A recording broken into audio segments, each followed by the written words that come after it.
Hey YouTube fans, working on this Ford today.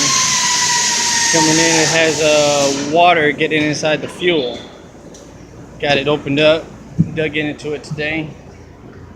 Got it all open, took the injector out. See that right there? Until it's all white, that's letting you know water got in there. Come over here. So just put in that new seal cap right there, injector cap, way down in there. So did the other ones too, looking real good. So see if we take care of this. See how it's going.